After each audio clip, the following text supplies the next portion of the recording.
جب نجران کے عیسائیوں کے ساتھ مباہلے کا وقت آن پہنچا اور اللہ نے قرآن میں اس منظر کو بیان کیا ہے، قُلْ تَعَالُوا نَدْعُ أَبْنَاءَنَا وَأَبْنَاءَكُمْ وَنِسَاءَنَا وَنِسَاءَكُمْ وَأَنفُسَنَا وَأَنفُسَكُمْ ثُمَّ نَبْتَهِلْ۔ اے محبوب ارشاد کر دیجئے تم بھی اپنے بیٹے لے آؤ، ہم بھی اپنے بیٹے لے آتے ہیں، تم بھی اپنی خواتین لے آؤ، ہم بھی اپنی خواتین لے آتے ہیں، تم خود آ جاؤ اور ہم بھی خود آ جاتے ہیں، پھر ہم مباہلہ کرتے ہیں اور جھوٹوں پر اللہ کی لعنت کرتے ہیں۔ تو حضور علیہ السلام جب مباہلہ کے لیے نکلے، نجران کے عیسائی پورے کر و فر کے ساتھ اور اپنے لوگوں کے ہمراہ منتظر تھے، تو حضور نکلے تو حضور کے ساتھ حضرت علی المرتضیٰ رضی اللہ تعالیٰ عنہ تھے، آقا کریم کے ساتھ حسنین کریمین تھے اور سیدہ فاطمہ رضی اللہ تعالیٰ عنہا تھی۔ اس طرح کہ حضور نے حسنین کریمین کے ہاتھ تھامے ہوئے تھے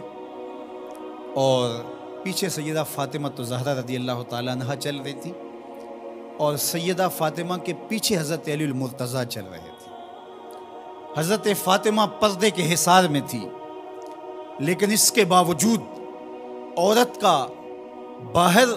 انتہائی مجبوری کی حالت میں اللہ کی توحید کی گواہی دینے کے لیے نکلنا بھی پڑا۔ تو اطراف میں بیٹے ہیں، سامنے باپ ہے اور پیچھے شوہر ہے اور ماحول مدینے کا ہے، سارے چاہنے والے اور محبت کرنے والے ہیں، اور یہ شہزادی کونین وہ ہیں کہ اگر یہ گھر سے نکلیں تو کائنات کی آنکھیں خم ہو جائیں اور پلکوں پر پردے آ جائیں، لیکن اس کے باوجود جب نکلتے ہیں، بلکہ میں نے کہیں پڑھا کہ آپ کے قدموں کے نشان پر حضرت علی المرتضیٰ رضی اللہ تعالیٰ عنہ قدم رکھتے کہ قدموں کا نشان بھی باقی نہ بچے۔ عورت کو گھر سے نکلنے کے لیے یہ ایک ضابطہ دیا کہ بامر مجبوری عورت کو گھر سے نکلنا بھی پڑے تو اس کو اپنے محرم کے ساتھ کس احتیاط سے نکلنا پڑے گا۔ اللہ اکبر! یہ ملکوتی قافلہ، یہ تقدس مآب قافلہ جو 5 نفوس پر مشتمل تھا، جس پر میرے حضور نے ارشاد فرمایا اللہم ہؤلاء اہلی، اللہ یہ ہیں میرے اہل، یہ ہیں میرے گھر والے۔ اللہ اکبر! میری کل کائنات یہ ہے، اور آج تیری توحید کی گواہی کے لیے، سچائی کی گواہی کے لیے، مباہلے کے لیے لے کر کے پیش ہو رہا ہوں۔ اللہ اکبر! اب جب مباہلے کا وقت آیا اور ان لوگوں کو دیکھا تو ان کا جو بڑا پادری تھا اس نے اپنے سارے پادریوں کو مخاطب کر کے کہا واللہ میں وہ چہرے دیکھ رہا ہوں، اگر یہ کہیں کہ یہ پہاڑ یہاں سے اٹھ کے ادھر ہو جائے تو سرک کے پہاڑ ادھر ہو جائے گا، اور اگر تم نے ان سے مباہلہ کر لیا تو میں یہ یقین رکھتا ہوں کہ کوئی عیسائی باقی نہیں رہے گا، اور اگر اپنی بقا چاہتے ہو تو پھر راستہ بدل لو اور پتلی گلی سے نکل جاؤ۔ اور وہ بھاگ گئے، کیوں کہ یہ وہ تقدس مآب چہرے ہیں کہ اگر یہ پہاڑ کو کہیں اپنی جگہ سے ہٹ جا تو پہاڑ بھی ہٹ جائے گا، ہمالیہ بھی اپنی جگہ سے سرک جائے گا، اور انہوں نے اگر بد دعا بول دی تو تمہارا نشان نہیں رہے گا اور تمہاری نسل باقی نہیں رہے گی۔ میرے ان جملوں پر اور میری اس گفتگو پر تھوڑی دیر ٹھہر جائیں۔ انہوں نے کہا کہ اگر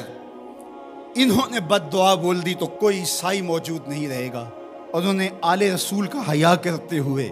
مباہلے سے پسپائی اختیار کر لی۔ آج دنیا کے جس خطے میں بھی آپ چلے جائیں، آپ کو جیسے بھی عیسائی ضرور ملیں گے، ان کا مذہب جس صورت میں بھی ہے بہرحال موجود ملے گا، لیکن جنہوں نے حیا نہیں کیا اس یزید کی نسل آپ کو کہیں بھی نہیں ملے گی، اس شمر کی اولاد آپ کو کہیں نہیں ملے گی، ابن زیاد کی نسل آپ کو کہیں نہیں ملے گی۔ میں نے تو دنیا گھومی ہے،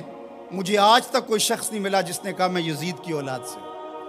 آج تک کوئی شخص نہیں ملا جس نے کہا کہ میں اتنی پشتوں میں جا کے خولی سے ملتا ہوں، کسی نے یہ نہیں کہا کہ میں شمر کے نسب سے تعلق رکھتا ہوں، لیکن کائنات کے جس کونے میں گیا ہوں کسی نے کہا میں موسیٰ کاظم کی اولاد سے ہوں،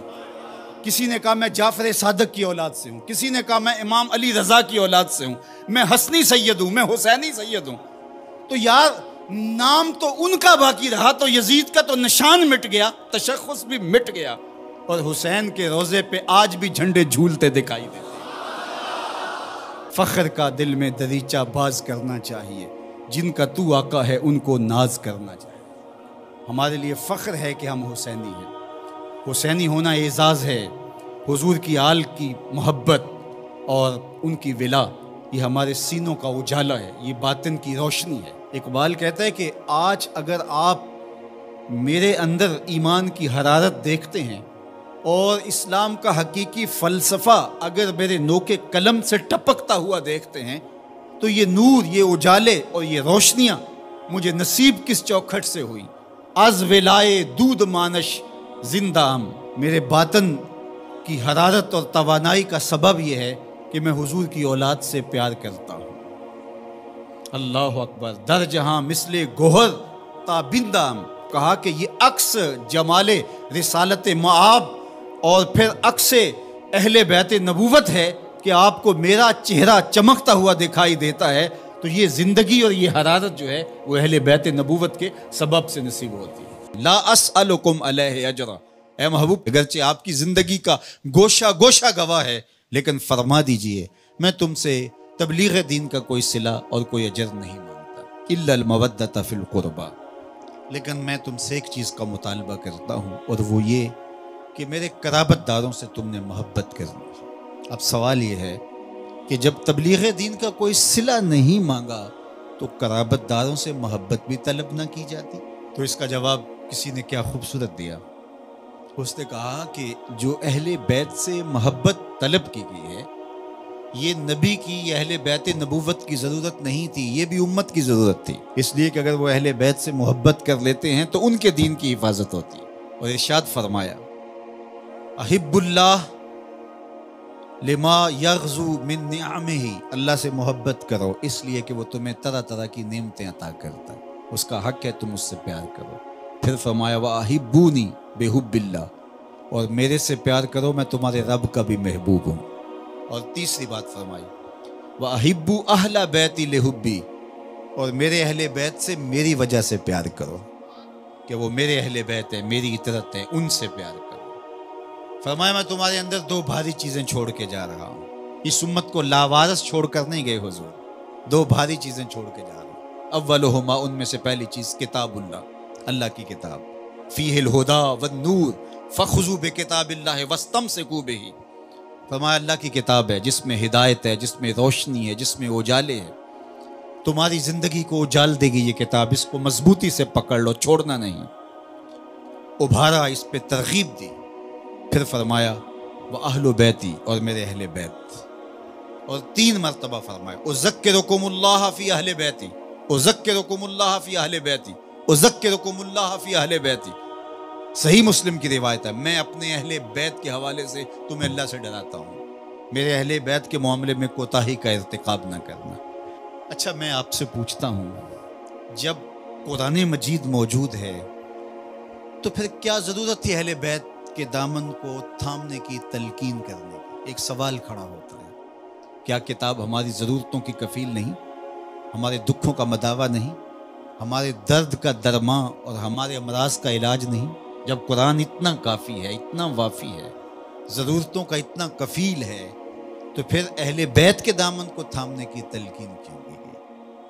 تو اس کا جواب یہ ہے، ایک ہوتا ہے علم، ایک ہوتی ہے اس کی عملی مشق، ایک ہوتی ہے تھیوری، ایک ہوتا ہے اس کا پریکٹیکل۔ اگر اسلام کی تھیوری دیکھنی ہے تو قرآن موجود ہے، اگر پریکٹیکل دیکھنا ہے تو کربلا کے تپتے ہوئے ریگزار میں حسین ابن علی کا کردار موجود ہے۔ دونوں کے دامن کو مضبوطی سے تھام لو، اور فرمایا کہ اگر تم ان دونوں کے دامن پکڑ لیتے ہو، میں محمد ضمانت دیتا ہوں صلی اللہ علیہ وسلم کہ تم گمراہ نہیں ہوگے۔ یار میرے حضور نے تو ضمانت دی کہ ان کو تھام لو تو تم گمراہ نہیں ہوگے، ہم 73 گروہوں میں بٹ گئے، فرقہ فرقہ ہو گئے، میرے حضور نے تو ضمانت دی تھی کہ تم تھام لو گے تو گمراہ نہیں ہوگے، ہم گمراہ کیسے ہو گئے؟ تو صاحب گمراہ اس لیے ہوئے، کسی نے قرآن کو چھوڑ دیا، کسی نے اہل بیت نبوت کے دامن کو چھوڑ دیا، کسی نے قرآن ہاتھ میں اٹھا کر کے دہائی دی یہ قرآن ہے، اور اہل بیت کا نام اس کی طبیعت میں پیچ و تاب پیدا کرتا رہا، اور کسی نے اہل بیت کے نام کی دہائی دی لیکن قرآن کو ترک کر دیا۔ تمہیں مبارک کو، تمہارے ایک ہاتھ میں قرآن ہے، ایک ہاتھ میں اہل بیت نبوت کا دامن، دونوں کے دامن کو تھام لو گے تو تم کامیاب اور بامراد ہوں گے۔ اور کہا یہ دونوں الگ بھی کبھی نہیں ہوں گے، تم دیکھ لو گے قرآن سینے کے اندر ہوگا، حسین سینے کے اوپر ہوگا، تم دیکھ لو گے کہ حسین کا سر نوکے نیزہ پہ ہوگا، قرآن وہاں بھی حسین سے جڑا ہوا دکھائی دے گا۔